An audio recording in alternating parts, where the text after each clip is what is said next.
આગળ વાત અમદાવાદના ઓઢવમાં રબારી વસાહતને લઈ અને મહત્વનો નિર્ણય કરવામાં આવ્યો છે। અમદાવાદની રબારી વસાહત અંગે રાજ્ય સરકારનો મહત્વનો નિર્ણય 1100 માલધારી પરિવારને તેમના ઘરનો કાયમી માલિકી હક મળશે। રબારી સમાજના વસવાટ તેમજ ઢોર રાખવાની વ્યવસ્થા થઈ શકે તે માટે વર્ષ 1960-61માં સરકારે અમદાવાદ મનપાને જમીન ફાળવી હતી। આ જમીન પર પ્લોટ પાડી ઓઢવ અમરાઈવાડી જશોદાનગર જૂની અને જશોદાનગર નવી એમ કુલ 4 રબારી વસાહતો બનાવાઈ। ચારે રબારી વસાહતોના પ્લોટોની ફાળવણીને 50 વર્ષથી વધુ સમય થઈ ગયો।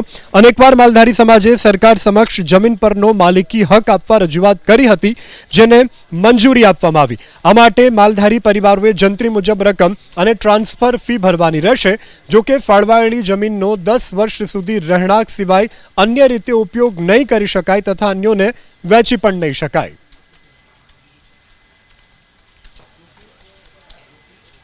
राज्य सरकार द्वारा मोटो निर्णय करवामां आव्यो छे। राज्य सरकार द्वारा स्टेम्प ड्यूटी एक्ट में मोटो सुधारो करवामां आव्यो छे।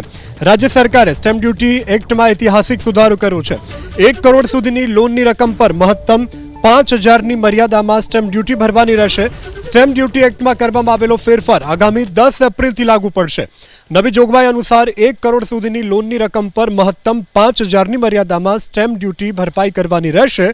તો વડીલોપાર્જિત મિલકતના કિસ્સામાં પણ વારસદારો દ્વારા કરવામાં આવતા હક કમીના ડોક્યુમેન્ટ 200 રૂપિયાની સ્ટેમ્પ ડ્યુટી વાપરી શકાશે।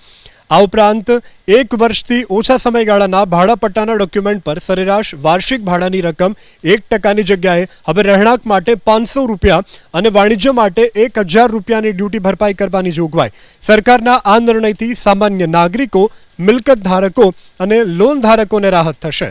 तो राज्य सरकारे आ महत्वनो सुधारो कर्यो छे। राज्य सरकारे स्टेम्प ड्यूटी एक्ट में ऐतिहासिक सुधारो कर्यो छे। स्टेम्प ड्यूटी एक्ट में करवामां आवेला फेरफारनो आगामी 10 एप्रिल थी लागू थवानो छे। नवी जोगवाई अनुसार 1 करोड़ सुधीनी लोननी रकम पर महत्तम 5000 ની મર્યાદામાં સ્ટેમ્પ ડ્યુટી ભરપાઈ કરવાની રહેશે।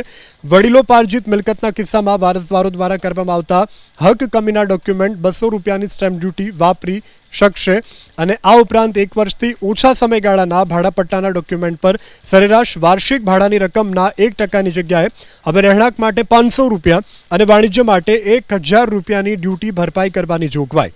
તો આ સરકારના નિર્ણયથી સામાન્ય નાગરિકો, મિલકત ધારકો, લોન ધારકોને રાહત થશે।